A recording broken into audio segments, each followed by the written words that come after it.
So we're expected to have some severe weather tonight, and we have not got our tornado kits put together yet this year, so we thought we'd bring you along with us and show you how we prepare for severe weather.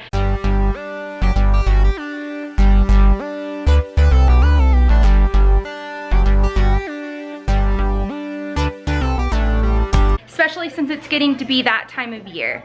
The very first thing that you probably want to do when it comes to severe weather is make sure that you're weather aware. And that means always keep an eye on what your weather is doing, especially if you live in the South in Tornado Alley like we do. And there's lots of different ways that you can do it. The first one is watch your news. Your news will always let you know what is going on, and for those who haven't lived in Tornado Alley, a tornado watch is when you need to be aware of what is going on outside. It means a tornado could possibly happen. And a tornado warning is that a tornado has actually been spotted on the ground, or there's been some sort of circulation near you and you need to take cover immediately. Another thing that you can do is use your phone to check the weather, and right now I just have it on the Weather Channel app. And it will tell you thunderstorms possible severe thunderstorms tonight in my area.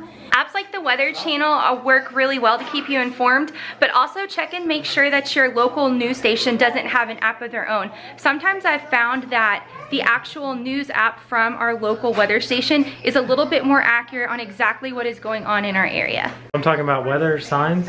Yeah.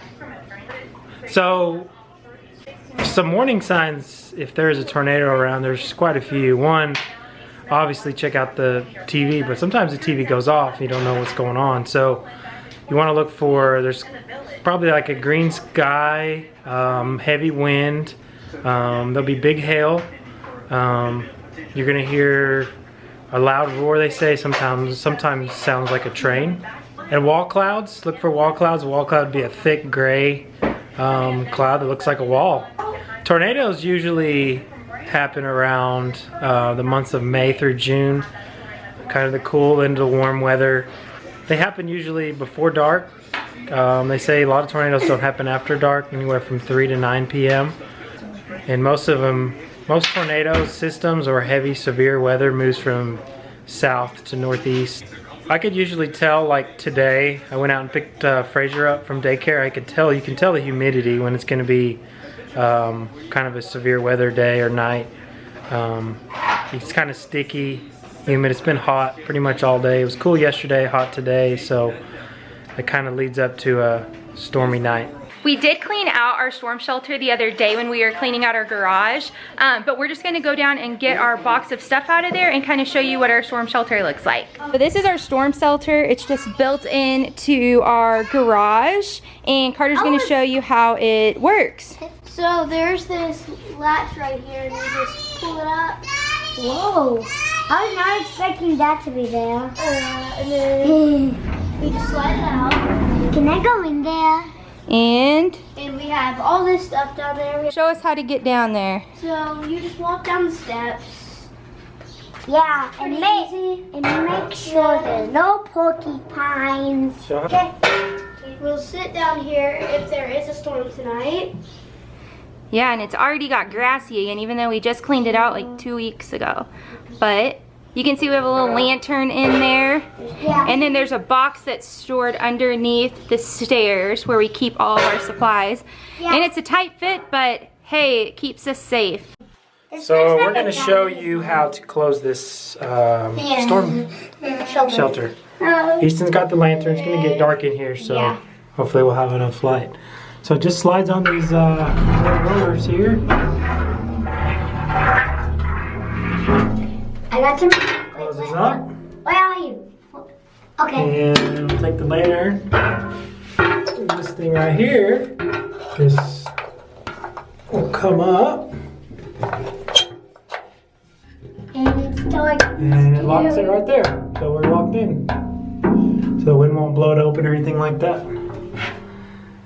We can tell ghost stories. Hi, I am Easton, and there's a ghost dinosaur. So if you don't have a storm shelter but you need to take cover, what you need to do is find an area of your house that is close to the center of your house, as far away from any windows, doors, any outside walls as possible. For most people, this is gonna be a bathroom or a closet located towards the center of your house, and you wanna make sure you're on the ground floor. Of course, if you are lucky enough to have a basement, go down to your basement, but not everyone's lucky enough to have a basement or a storm shelter. So we're gonna show you how to prepare yourself if you don't have one of those. So what you can do is have your kids get in the bathtub. This is the centermost point of our house on the bottom level.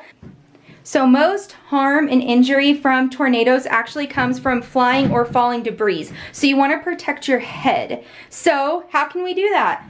So you just want to put any type of helmet, a baseball helmet, bike helmet, or any helmet you have.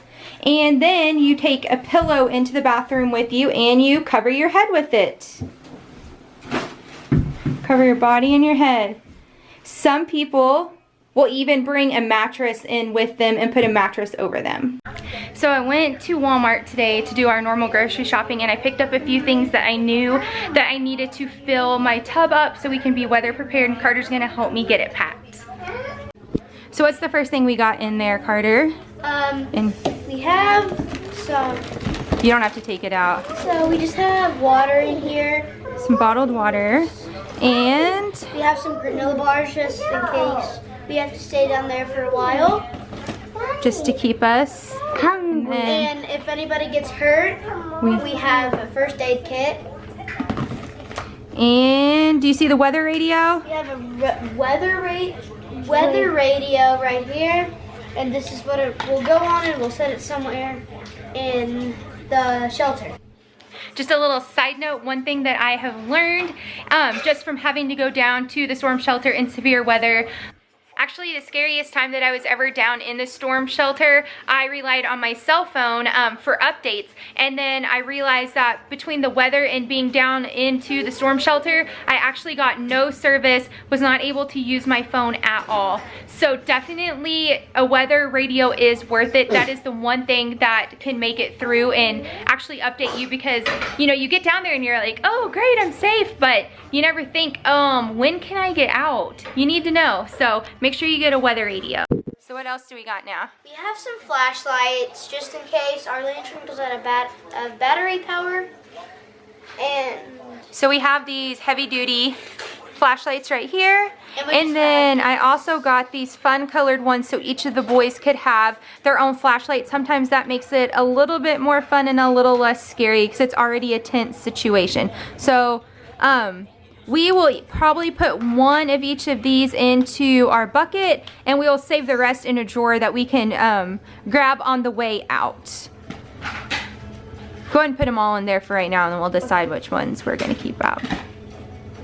And extra batteries. so we have some extra batteries just in case anything goes out of battery power in the shelter. So we have some fun books and stuff to color in if we have to stay down there. Fraser wants it. Oh, do you want it so bad? Well, we gotta have it in case there's an emergency, Bobbies. I know. So we have these books just in case we stay down there a while, and everything. We just don't have anything to do. We have some crowns and these books to keep us entertained when we're down there. We have a whistle here just in case if we get stuck under some stuff, and we can just blow the whistle. It's kind of an odd whistle that we got on some sort of trip, but it does the job. Show them how it works. You just put it right there where it has a little opening, and shh. It's actually pretty. And we have a garbage bag. Do you know what that's for? No, I didn't know that. It goes in the bucket in case anyone needs to go to the bathroom. Yes. So speaking of going to the bathroom, I am also walking back to Fraser's room because I have a horror story from one of the times we had to go down to the storm cellar. And I guess because of maybe the nerves, the tension, whatever it was, or maybe it was just nature calling, but we get down to the storm shelter and it was when Easton was in diapers and he did a giant poop.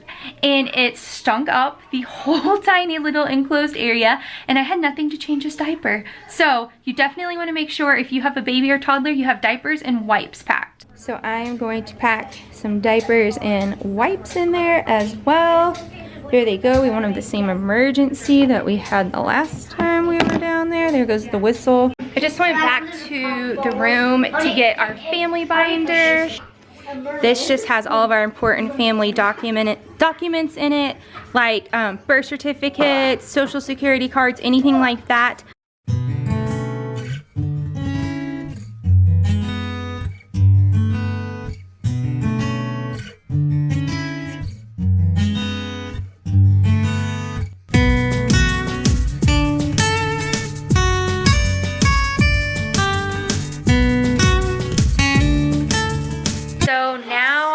Gathering up all their iPads and their Kindles so that just in case we have to go down to the storm shelter, they'll be nice and charged up. Setting them right by the back door so I'll know to grab them on the way out. Here they are, all charging. So last night the storms did not pan out the way that the news predicted. It got really dark, really cloudy, really windy, but we barely had even a sprinkle of rain. No thunder, no lightning, no anything. But you know what? It's always better to be over-prepared than under-prepared. And now we have all of our stuff ready if there's severe weather again. So I hope this video helped you guys get your house ready and get prepared for in case there is inclement weather in your area. And if you like this video, make sure to subscribe down below. We make new videos every week, and hopefully this summer as we get out of school we'll start trying to go to 2 days a week. Thanks, bye.